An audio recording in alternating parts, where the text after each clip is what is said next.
Sa isang tahimik na baryo, may isang dalagita na nagngangalang Ana. Siya'y palaging tahimik at may busilak na puso, ngunit madalas siyang kinukutya at inaapi ng kanyang mga kaklase. Sa kabila ng lahat, hindi kailanman nawala ang kanyang kabutihan. Ang kanyang kwento ay nagsimula sa isang simpleng ballpen, ngunit natapos sa isang kahangahangang pagbabago na nagpakita sa lahat na ang kabutihan ng puso ay laging nagwawagi. Si Ana ay isang tipikal na estudyante sa isang pampublikong paaralan. Hindi siya magaling sa academics, kaya't madalas siyang tawagin ng kanyang mga kaklase na tanga, bobo at iba pang masasakit na salita. Pero sa kabila ng kanilang panlalait, siya'y palaging handang tumulong. Siya ang unang mag-aalok ng papel kapag wala ang kaklase niya at ang unang maghahatid ng gamit kapag may nahulog. Isang araw, habang pauwi mula sa eskwela, nadaanan niya ang isang matandang babae na naglalakad ng paika-ika sa gilid ng daan. Ang babae ay mukhang pagod at may bitbit itong mabibigat na bag. Lola, kailangan niyo po ba ng tulong? Tanong ni Ana. Apo, napakabait mo naman. Sabi ng matanda habang ngumiti. Kung maaari, tulungan mo akong dalhin ang bag na ito sa aking bahay. Agad na inalok ni Ana ang kanyang kamay para buhatin ang mabigat na bag. Habang naglalakad sila, nagkwentuhan sila ng matanda. Nang makarating sila sa isang maliit na kubo, sa gitna ng kakahuyan, hinaplos ng matanda ang ulo ni Ana. Salamat, Apo. Alam kong hindi madali ang araw mo, pero ang busilak mong puso ay magdadala sa iyo ng biyaya. Bago pa makapagsalita si Ana, inabot ng matanda ang isang ballpen na may kakaibang disenyo. Mukha itong luma, ngunit kumikislap na tila ba may sariling liwanag. Gamitin mo ito ng maayos. Sabi ng matanda. Makapangyarihan ito, ngunit dapat kang mag-ingat sa iyong mga kahilingan. Bagamat naguguluhan, magalang na tumango si Ana.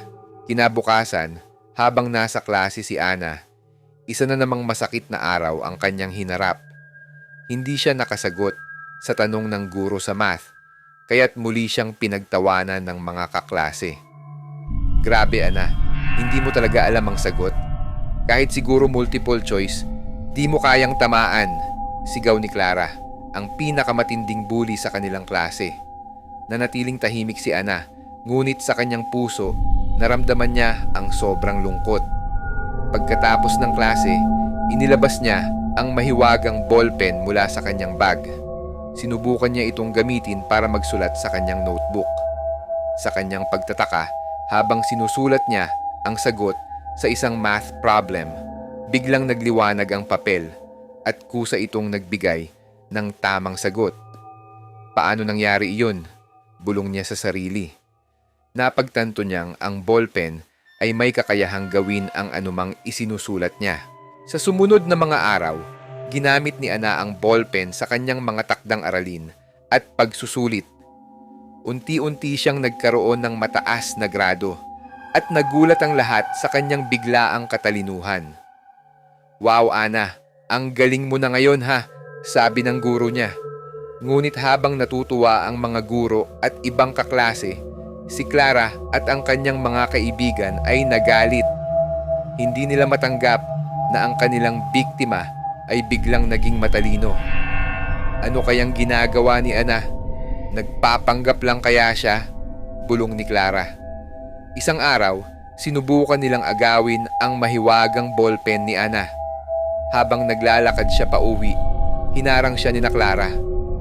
Uy Ana, patingin naman ang ballpen mo. Balita ako, yan daw ang suwerte mo, sabi ni Clara habang nakangisi. Pasensya na, pero hindi ito basta-bastang ballpen, sagot ni Ana habang iniingatan ito. Ngunit pinilit nila itong agawin. Habang nagpupumiglas si Ana, biglang nahulog ang ballpen at nakita nila na luma na ito, mabaho at malapit na maubos ang tinta. Lalo silang nagtawanan at umalis nang may pangungutya. Hindi nila alam na ang kanilang nakita sa ballpen ay ang kanilang mga kaluluwa. kung gaano kadumi ang kanilang puso. Yun din ang ipapakita ng mahiwagang ballpen sa kanila. Kung may magandang puso, ay makikita ang tunay na anyo ng ballpen. Habang lumilipas ang panahon, ginamit ni Ana ang ballpen hindi para sa kanyang pansariling kapakanan, kundi para tumulong sa iba. Tinuruan niya ang mga kaklase niya na nahihirapan sa pag-aaral at unti-unti nakuha niya ang respeto ng lahat. Sa huli, bumalik ang matandang babae sa kanyang panaginip. Apo, ipinakita mo na ang tunay na kahulugan ng kabutihan. Ang ballpen ay hindi lamang para sa katalinuhan, kundi para magbigay ng liwanag sa iba. Pagkagising niya, wala na ang ballpen, ngunit naramdaman niyang hindi na niya ito kailangan. Ang tapang at kabutihan niya ay sapat na para magtagumpay sa buhay. Ang kwento ni Ana at ng mahiwagang ballpen ay paalala na ang kabutihan at pagsisikap ang tunay na susi sa tagumpay. Walang imposible para sa taong may busilak na puso. At sa bandang huli, ang mabubuting gawa ay palaging gagantimpalaan.